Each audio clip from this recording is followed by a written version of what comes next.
Earth sign. Taurus, Virgo, and Capricorn. Hello, my dear. Welcome. Welcome back sa ating YouTube channel. My name is RJ. Teka, dito tayo kukuha ng isa. My name is RJ, your tarot card reader. At ang gagawin natin ngayon, my dear, is yung ating daily reading para po ito sa araw ng June 1. Diba? Happy June 1 sa ating lahat. Ayan. Beginning of the month. Attract positive energy, success, happiness, lahat ng magaganda i-attract, okay? So, once again, reading ito para sa araw ng June 1, 2026. Titingnan natin, my dear, kung ano mga eksena, kaganapan at kung ano-ano pa na maaari mo makasalubong sa araw na ito. So, habang nagpapasalamat ako, kukuha ako, my dear, ng mga cards dito sa ating customized na card, okay? So, let me see. Maraming salamat po sa ating mga abangers, sa mga walang sawang nag-aabang, naghihintay ng kanilang mga readings. Thank you very much. And thank you so much din po sa mga napadaan, napasilip lang dito sa ating channel. Bakit hindi ka nag-subscribe? Ay, char lang. No, you have all the freedom if you want to subscribe or 'di ba? Okay lang, no problem. Okay? Pero thank you so much for dropping by. Thank you so much for stopping by, okay? And dun sa mga napa-subscribe, maraming salamat po. Thank you so much for trusting me. Thank you so much for trusting the channel. I hope na mag-enjoy po kayo dito sa ating channel at mahanap po ninyo dito kung ano man po yung inyong hinahanap sa buhay. Okay. Kagaya po ng lagi kong sinasabi, ang tanging hiling at dasal ko lamang po sa ating buong may kapal na ang mga readings na ginagawa ko ay nakakatulong po sa ating lahat. Let's go na tayo. Hindi ako nakakuha ng card kasi masyado ako nagpo-focus dun sa sinasabi ko. Okay, let me see. Earth sign, Taurus, Virgo, and Capricorn. June 1, 2026. 3 cards tayo galing sa customized. Ay, ilan to? Ang dami. Okay, kukunin ko yung chosen 222. Okay, actually that is angel number 222, no? So, baka nakakakita ka ng mga like 222 or number 2 or maybe your favorite number is connected sa number 2. Okay, makaka-resonate ka sa reading na ito. Okay? Let me see. Ay, bakit dalawa kinuha ko? Male and female couple. Okay, so nililinaw dito na itong reading na to is para sa male and female couple. Tingnan nga natin, additional cards pa tayo. Or connected sa male and female couple. Tingnan natin. Male and female couple. Couple. Ano ba yan? Ayan. So we have here execution. Oh my gulay. Anong sinusulat ko tong execution, it's more on ang naiisip ko is more yung unang panahon na ini-execute yung isang tao, yung binibitay, yung gano'n na nakukuha ko, my dear. So, possible, my dear, na merong male and female na couple na gusto kang i-execute, okay? Or gustong sirain yung relationship. Kung ano man tong balak ng male and female na couple na ito, hindi maganda. Kasi it's either gusto kanyang i-eliminate sa mundong to, or gusto niyang sirain yung relationship na meron ka. Okay, kung ano yung meron ka ngayon. In short, kung ano yung nangyayari sa buhay mo ngayon, gusto niyang sirain. And there's a tendency na your favorite number is connected sa energy ng 2, or maybe ang placement ng birthday mo is merong 2, like you were born na merong number 2, okay? Or you are seeing a lot of number 2 lately, okay? Na nagtatanong ka, ano kaya, bakit kaya ang dami kong nakikitang mga number 2? And ito yung message na yun, my dear. This is the reason kung bakit mo nakikita yon, na merong male and female na couple na gustong sirain kung ano man yung meron ka. Okay, it's either like your relationship, your career, okay. Ang pinaka-worst dito, my dear, is gusto ka talagang i-eliminate nito. Kasi sabi ko nga sa'yo, my dear, nung sinulat ko tong execution na ito, ang nasa utak ko during that time is yung mga, actually yung parang Pirates of the Caribbean yung nasa utak ko noon, yung mga hinahang na mga parang mga pirates, okay? Because, di ba nga, kasalanan maging pirates, no? Kaya hinahang yung mga pirates, okay? Yun ang nasa isip ko during that time nung sinulat ko yung execution na yan. Nare-remember ko pa talaga siya hanggang ngayon, okay? So, additional cards tayo, my dear. Additional cards, okay? Let me see. Taurus, Virgo, and Capricorn, June 1, 2026. Let me see what is going on. We have here, I am afraid that your feelings for me are not mutual. I am afraid that I am afraid that your feelings for me are not mutual. Ibig sabihin is more on much. Let me see, pakiramdaman ko itong card na to. Ang nakukuha ko sa card na to, my dear, is more on people pleasing. Okay? And parang you are afraid na, I think parang, teka lang, people pleasing ang nakukuha ko sa card dito because it's more on parang kailangan parehas tayo ng feelings, kailangan parehas tayo ng nararamdaman, or somehow like parang kung ano yung ginagawa mo, Taurus, Virgo, and Capricorn is hindi nakaka-offend dito sa male and female na ito. Na parang gano'n na nakukuha ko dito. It's like your movement and your action is like dapat hindi nakaka-offend dito sa male and female na to. It's more on parang kailangan mo silang i-please. Yun ang nakukuha ko, my dear. Parang you are begging dito sa male and female na ito na please, wag mo kong i-execute, wag mong gawin sa akin yan. Yun ang nakukuha ko, my dear. And hindi ko nagugustuhan yung pakiramdam kasi naglalabas siya, my dear, ng parang pakiramdam na hindi comfortable. No, it's more on parang manikang disusi na parang yung kilos mo, yung mga galaw mo is being manipulated, or parang it's more on being controlled, hindi manipulated, control, something like that. Na parang lagi bawat kilos mo, bawat galaw mo parang iniisip mo sila. No, parang yung how can I say this? Yung execution kasi, my dear, sa usapin ng spiritual is hindi ito, my dear, yung execution na pupuntahan ka tapos aatakihin ka. Hindi yun ganon sa usapin ng spiritual. Ang execution sa usapin ng spiritual is normally nangyayari siya na you are doing it to yourself. Ibig sabihin, ikaw yung gumagawa noong execution. Ibig sabihin is more on parang hugas kamay talaga siya, my dear. So, hindi obvious na sila ang may gawa, okay? Hindi obvious na sila ang may gawa nitong execution na to kasi parang you are doing it to yourself. To the point na sinasabi dito, I am afraid.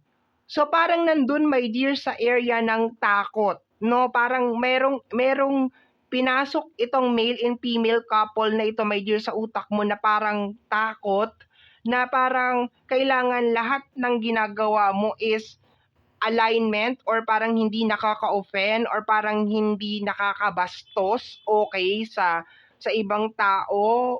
Parang ganon, okay? And dahil doon, my dear, parang nagiging robot ka, nagiging limitado yung kilos mo, my dear. Hindi ka pwedeng magkamali, hindi ka pwedeng magsalita ng mga bagay na parang offensive or something like that.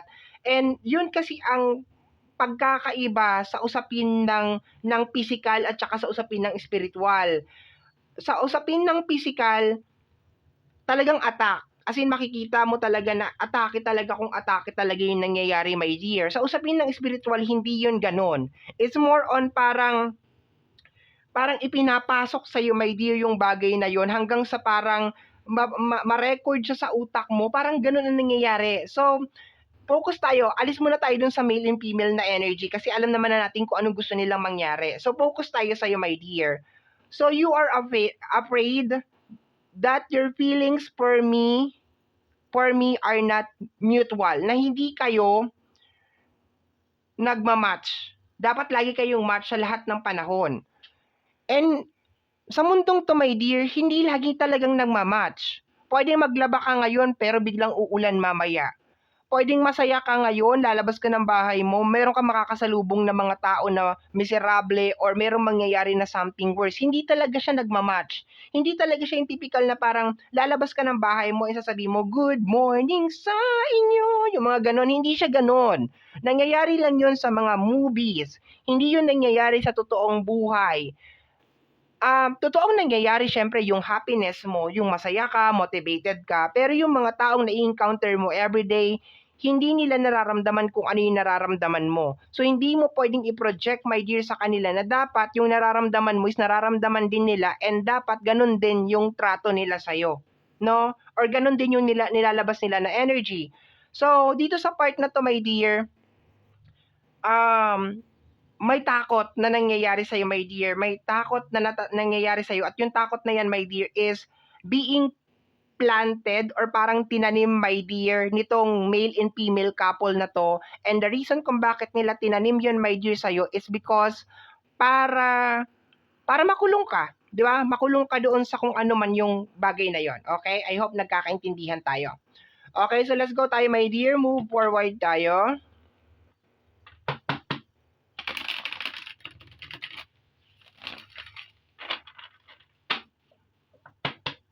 Kaya napaka-importante na pinipili mo yung mga tao na pinapapasok mo sa circle mo.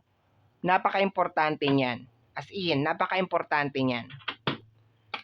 Kasi meron minsan silang ginagawa na lately mo na lang madidiscover na okay, minsan nawawala yung validation mo sa totoong nararamdaman mo. Minsan yung parang prenogram nila na pakiramdam, kagaya nito, takot, 'di ba? Takot, fears, 'di ba?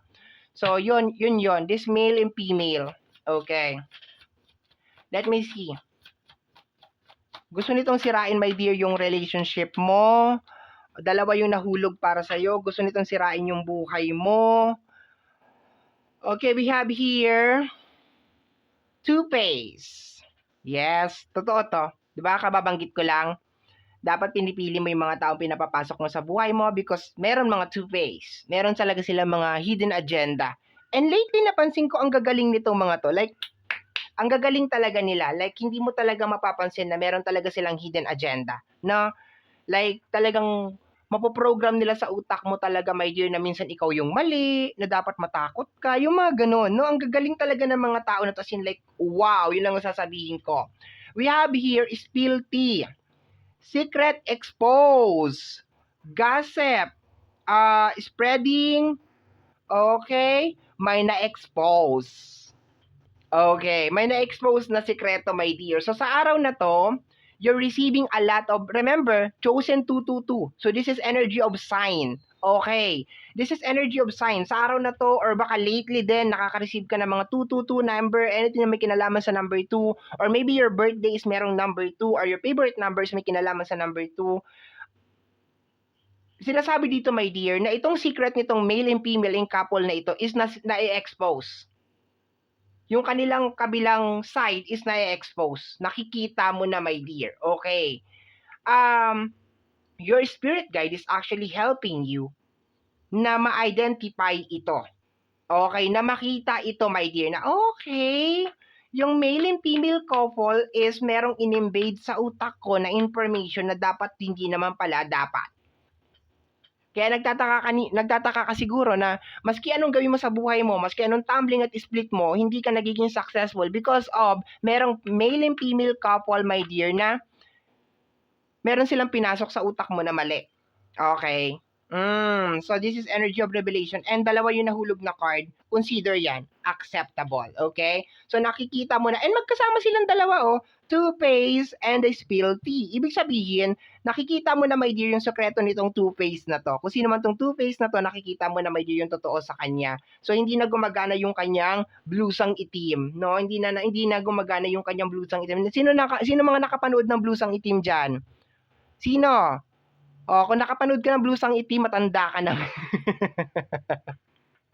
Thunderbolt ka na, be. Okay. No, 'di ba yung blusang itim, pag sinusuot niya yung blusang itim, gumaganda siya, 'di ba? Ang nangyayari, my dear, is hindi na tumatalab yung blusang itim. No, nakikita na talaga na demonyo talaga, no? And this is connected sa energy ng male and female couple. Okay. Let me see, my dear. Next card pa tayo. Next card, Earth sign, Taurus, Virgo, and Capricorn. Let me see what is going on. June 1, 2026. Let me see what is going on.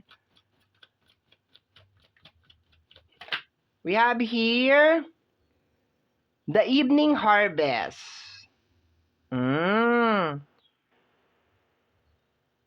Intentionally, transformation, creativity, Sustance? Ano ba? Pagpasensyahan nyo na, tao lang. Ano ba kayo? No? So, evening harvest. Kung makikita mo dyan, si ate girl ay parang nagluluto, nagpe-prepare siya ng something. Probably, it's been a long day, 'di ba? It's been a long day talaga, no? Actually, hindi naman to as in like yung day talaga na ang tinutukoy na as in like yung isang buong araw. So I can feel, my dear, na parang napakatagal na nitong nangyayari sa buhay mo, and ngayon mo lang talaga siya nare-recognize na, teka lang, itong takot na dala-dala ko is dahil to sa tinanim sa akin nitong dalawang mag-asawa na to. Yung parang ganon, no? Actually, baka isa lang naman yung kaibigan mo dyan. Baka yung female or yung male lang naman. Isa lang dyan, my dear, ang kakilala mo. Pero magkasabwat sila, 'di ba? Magkasabwat sila, no? So, etong card na to, my dear, is more on parang your end, parang ang nakikita ko, my dear, is nag-end yung isang bagay na kumukontrol sa'yo or nagmamanipulate sa'yo. It's more on parang kaya ko to, kaya kong hugutin pa to, saglit lang, my dear, ha, hinuhugot ko ang lalim eh. It's more on parang, yung isang bagay na parang, di ba sabi ko kanina, box? You are stepping out doon sa box. You're finally like, stopping and sinasabi mo, teka, bakit nandito ako sa box na to? Anong ginagawa ko dito? Di ba? Bakit nandito ako sa isang paniniwala or parang belief system na parang nililimitahan ako na i-expand kung ano yung mga dapat i-expand. No, yun ang nakukuha ko dito sa energy ng evening. Kasi itong evening na to, matutulog ka na. And then kinabukasan, gigising ka, so umaga na. 'Di ba? So, I think ito ay napakahabang isang buong araw, my dear, na posibleng umabot ng taon. Umabot ng ang tagal na nakapasok sa utak nito, na ang tagal na nakapasok to, my dear, sa utak mo. And eto na siya. Although parang dito sa card na to is napakasimpleng gabi lang siya, tapos mag-uumaga na naman. Para sa buhay mo, my dear, ito ay napakahabang journey ng isang paniniwala na may kinalaman sa takot, may kinalaman sa pagpi-people please, thinking about others, and inuuna mo yung mararamdaman ng ibang tao kaysa doon sa mararamdaman mo. Isinasantabi mo, my dear, yung sarili mong saya, yung sarili mong happiness, and hindi mo alam kung bakit mo ginagawa yun for a longest period of time. Na bakit ganito ako? Bakit inuuna ko yung ibang tao? Bakit pina-priority ko sila? Or bakit lahat ng ginagawa ko is dapat sumasang-ayon sila? Pwede namang hindi sila sumang-ayon and magiging okay ka pa rin. Hindi mo kinakailangan ng approval ng ibang tao. And hindi mo alam kung bakit ganun yung nagiging action mo lately. But today, June 1, 2026, nare-realize mo na, okay, may nagtanim nito sa utak ko. May naglagay nito, my dear, sa buhay mo. Okay? Nagkakaintindihan po ba? Let me see, my dear, tarot cards. The Devil card. Ilang beses ka labas ng labas, no? Labas ng labas ng Devil card. Yes! I-expose na si bakla, no? Hindi ka na pwede magkunwari. Kay, we know you. We know you very, very well. Okay. Let me see, my dear. Let's go tayo. Tarot. We have here the energy of the Three of Swords. Okay. Ginamit, my dear, yung pain. Doon siya idinaan. Yung mga experience mo in life, doon siya idinaan. Okay, kaklarify ko to kaagad, my dear. Kaklarify ko for you. Paki-clarify. Si Three of Swords. Paki-clarify.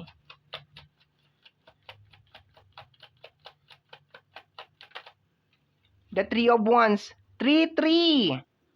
You're moving forward, my dear. You're moving forward.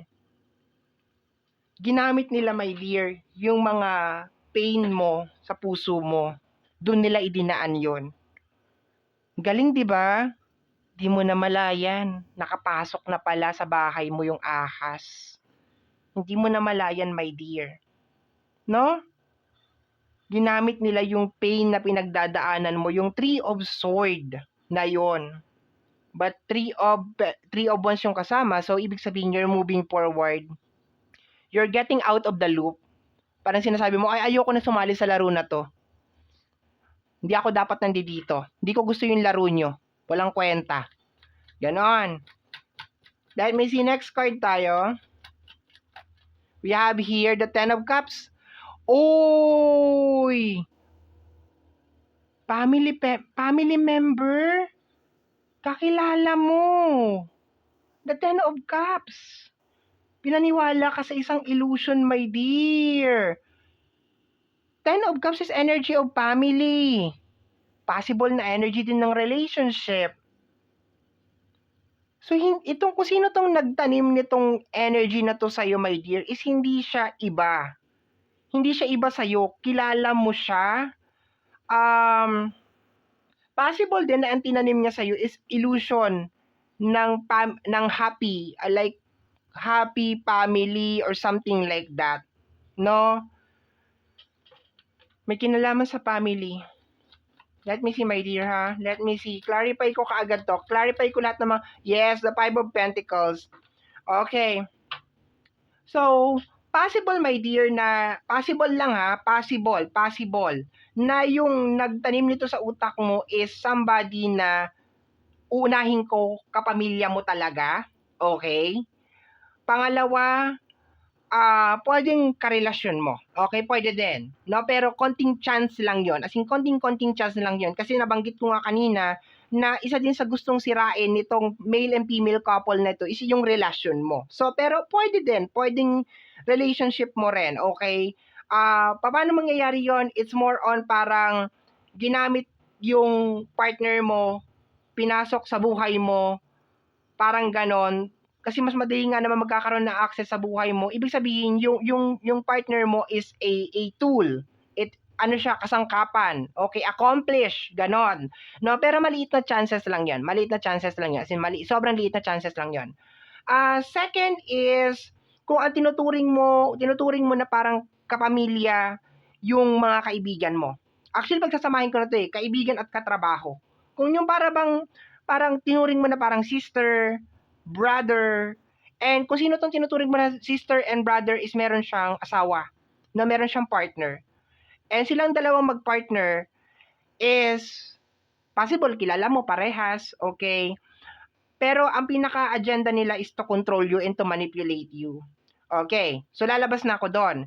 Dito tayo, my dear, titingnan ko yung time, okay? Kine-check ko kasi baka mahaba na.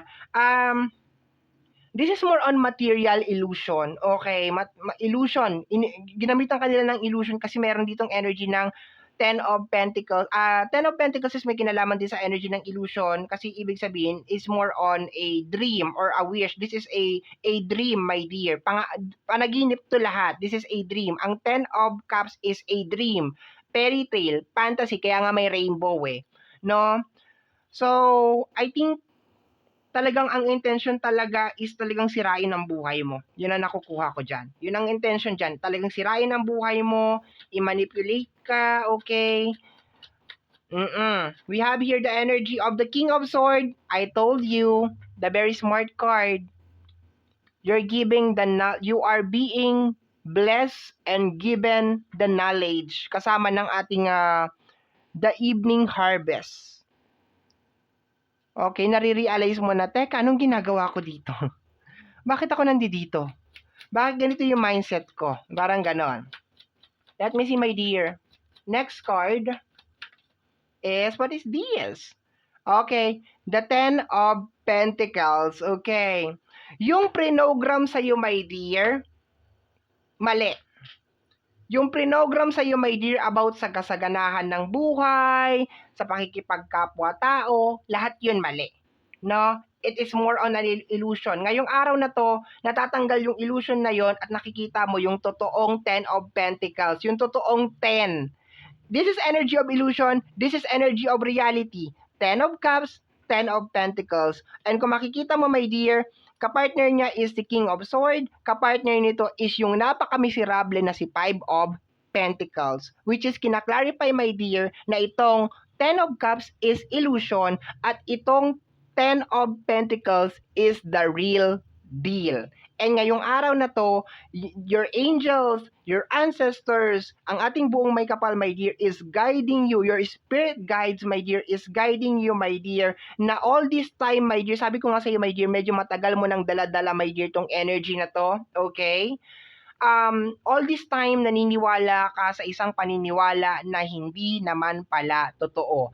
At ang pasimuno dito is yung male and female na couple, okay?